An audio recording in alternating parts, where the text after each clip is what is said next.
Hi all.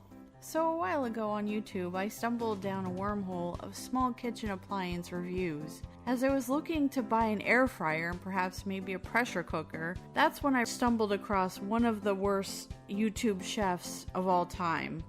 His name is Jack Scalfani, as I like to call him, Jack Salmonella Scalfani. I watch video after video of him butcher, sometimes quite literally, recipes. Imagine driving slowly past a multi-car pileup on the interstate. That's my face as I watched him teach the internet how to make partially cooked meals of varying types and taking awful and unneeded shortcuts to recipes that are already quick to prepare. The absolute horror of Jack's lazy man chefing, air quote, techniques to my boyfriend Tom. And now, since we can't unsee it, we are opening your eyes to it as well. I'm Michelle, and I welcome you to join us for this horrific journey, better known as Pink Chicken and the Lazy Man. Welcome back to Pink Chicken and the Lazy Man. That's right, folks, we are back. Sorry we've been away for a little bit. About 3 weeks ago, my left ear started feeling a little funny, and then I took sick with a cold, and then Michelle took care of me for about a week, and as a gift, I infected her. Yeah, so we're finally back on our feet. We got better, but Jack, not so much. No, he's released a couple of videos, so we've picked out a handful of what he's released in the past 3 weeks to review for you. Yeah, we'd like to say that he's gotten to be a better cook or YouTube personality, but sadly we can report that neither of those things is true. So, without further ado, we're going to start at chicken thighs in a creamy wine sauce.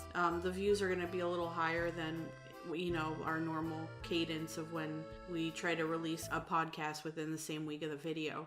So this one has 8,900 views. It's 10 minutes in length. And it opens with Jack looking or appearing to chug a bottle of wine. And from what I understand, from what I've read and have seen, this is like a $5 bottle of wine for places unlike Pennsylvania that don't sell, like you have to go to a specialized liquor store to pick up something like this. But this is like a very cheap wine that he selected to make his chicken thighs in a creamy wine sauce. So we're going to start the video and we'll react on it. Okay, for those of you playing along at home, we are starting the video now. And as Michelle said, Jack has his hat on, a little bit askance, a little bit askew, and he's pretending to chug a 3-gallon bottle of cheap white wine. And once again, he is super pink in this video. I don't know if his lighting is off. He just is that color naturally now, or... No, I'll tell you what this is, and these are some secrets of YouTube video making, folks. So what he's done is he has a lot of warm-toned ingredients. So what he does is he probably runs around, he hits the power button, he hits the record button, then he runs around in front of the camera. What he doesn't realize is the camera is set to auto white balance. So when a camera is set to auto white balance, if you don't tell it what the color white is, it will just make that color up algorithmically by combining all the colors he has in front. So notice he has like the bone broth container, the onion, these are all different like warmer colors. So when he runs into the shot, when he's being bathed in his LED balanced lighting, in the colder light of the LEDs, because he doesn't white balance everything together, he's going to look colder, he's going to look bluer. So he goes on a rant here about using bone broth versus using normal chicken or beef broth. For its healing properties. Yeah, because he had surgery. And I'm here to tell you, I've bought both broth, stock, and bone broth from stores, or the store variety or the normal brand variety. It all tastes the same. It's all the same thing. I know they're trying to sell you on the bone broth thing being healthier, but it literally tastes exactly the same. Well, so the difference between stock and bone broth is stock is made with bones that still have some cartilage, tendons, a little bit of meat left on them. You boil them down, you get the juice, that's stock. Bone broth is when the bones are completely stripped. So you're basically just sucking the marrow, you're just basically infusing the marrow out of the bones. You're not getting all the other bits to it. So one could think that it's actually nutritionally less good for you. Yeah, well, now we're on to sautéing or browning the chicken, which he puts into the pot, and the pot is way too hot because it's scorching hot. It like you could literally see the skin on the chicken shrink as he goes through. He doesn't season the chicken before he puts it in the pan. He puts it in the pan plain. So he's only seasoning the top of it because you don't see him flip it. Right, and then this is the good part. He has a little bit of oil still left in the pan, and he dumps in cold butter to the pot that's already way too hot and has burned the chicken. You can see the scorch marks on the bottom here, the remnants of whatever he was cooking in. Like, there's definitely burn marks going on in the bottom of this pot. And I don't care what you put in a pot, butter, broth, wine, it's not going to get rid of burned spots. And if it does, it's just going to be like floating at the top, or like you're going to end up scrubbing it out of the pot after you're done cooking in it. And of course, when he put the butter in, he burned himself because when the cold butter hit the hot oil, it caused the oil to splash. And you're not supposed to melt butter this fast either. That turns it brown.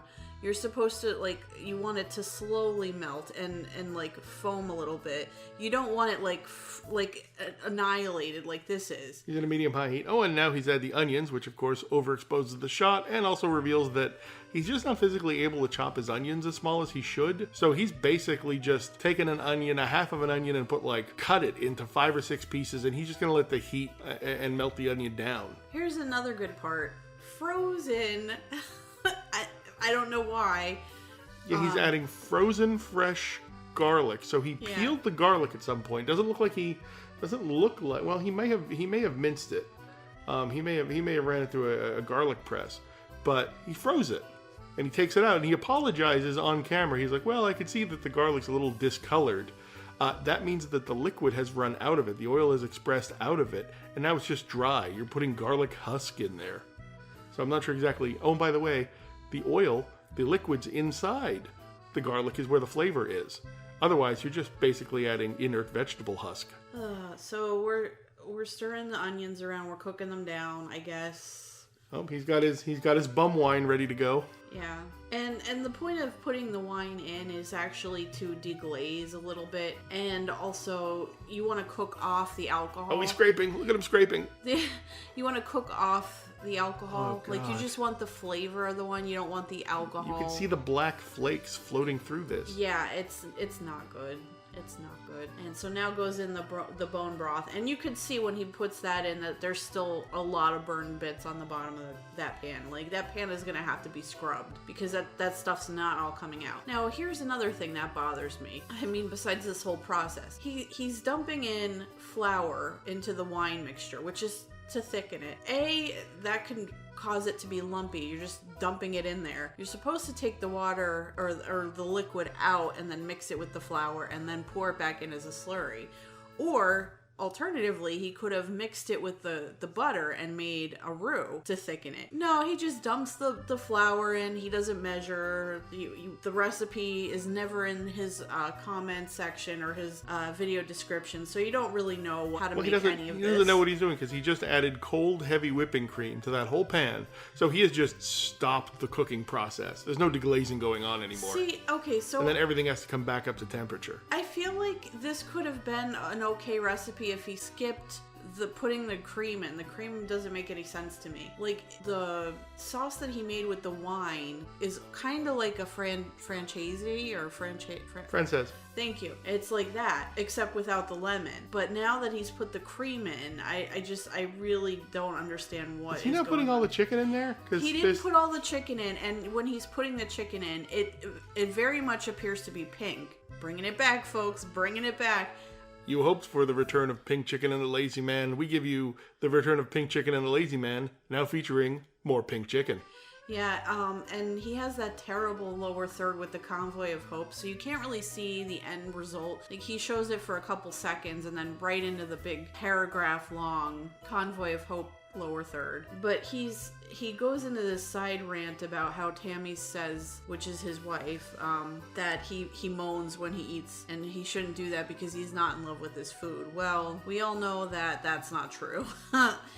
I bet he eats that whole plate of chicken himself. Like, I don't think anyone else in the house is gonna eat it. I think it's just gonna be him. Just as an aside, one of my first video assignments, or little projects I took on to make Michelle smile, was to take a collection of Jack's early videos when he would really start moaning about eating the food, and to copy the South Korean food video style of mukbang. I made Michelle a Jack mukbang video, basically just like 2 minutes of all the clips of Jack moaning from the first season of Cooking with Jack, all strung together. So it's nothing but 2 minutes of so good. Yeah, so we're gonna have to release that video for public consumption because it is awesome. When we launch the Pink Chicken and the Lazy Man YouTube channel. Oh, okay. That'll be one of our bonus videos. Maybe that'll be available only to our Patreon subscribers. Ooh. Patrons get to see the Jack mukbang video.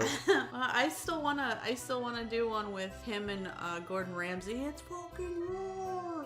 Yeah. I think that'd be great. But we're at the end of this video, so we're gonna switch gears here and go to another video of his, which... Again, we've missed a few because of our illness. Like, they're all equally odd in their own ways, so... But why you listen to us is we will tell you the awfulness of each individual video. We will watch these videos several times so you don't have to, and then you just listen to us, and our soothing voices will accompany you as you go into the heart of darkness, as you ride down this dark jungle cruise of poorly cooked food and poorly edited video and the twisted mind of Jack Scalfani.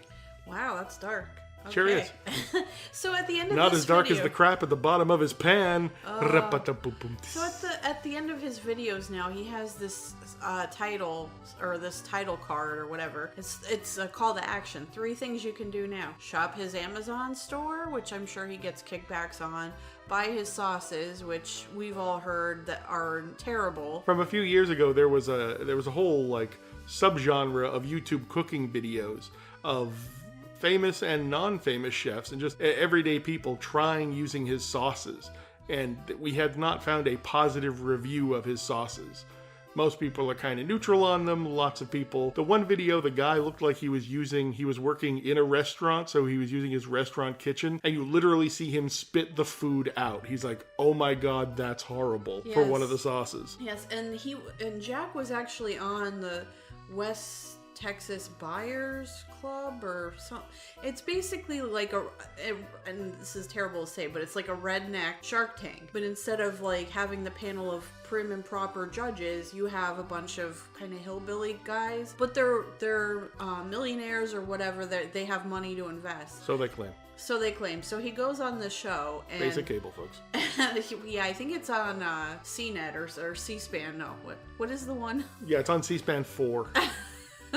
It's between CNBC. Between them and the Burmese Parliament at 4 o'clock in the morning. Yes. So he goes on the show and he's shilling his sauce, and they couldn't figure out what he was trying to do either, because they're like, you're a media personality. Oh, sorry, they were using deep, thick Texas accents. So you're a media personality, but you don't know how to cook, but you have a cooking channel, but you're a YouTube star, but you don't really have that many viewers, and YouTube hasn't partnered with you, even though you've been on there for like almost a decade. They couldn't figure him out. They just couldn't. And then they're like, okay, well, just cook it for us. It's a bait and switch with him, because he's trying to sell you his sauce. That's why he went on the show, but he was really pushing he was pushing his sauce, but he also wanted to push his YouTube channel because he thought that's where the gem, like the diamond in the rough was. But like, and that's where they said, hey, cook for us. Let's see what you're doing. And he spent the time, like they set up a barbecue or something. They had to send somebody in to cook with him at the very end. Yeah, because he was too busy schmoozing. Yeah. Anyway, at the end of this,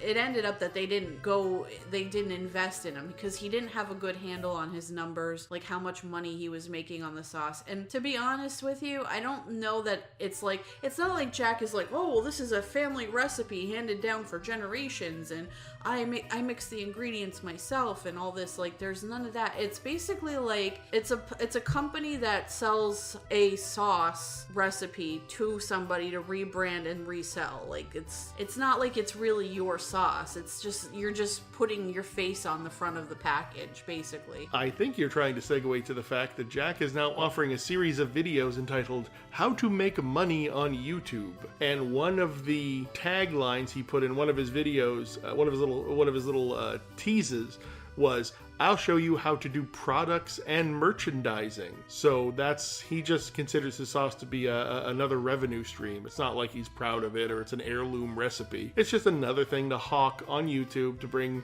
hey, if I advertise my sauce on my YouTube and I advertise my YouTube on my sauce, it's synergy. Yeah, I think it's a boomer way of looking at it, but the best sauces, I mean, the fact that you have to call yourself the best sauce, it's just like so It's very small business advertising. Yeah. It's like saying the greatest wings in the world, or like, great pizza, or bestpizza.com or something. Like the world's best dad or the world's best mom.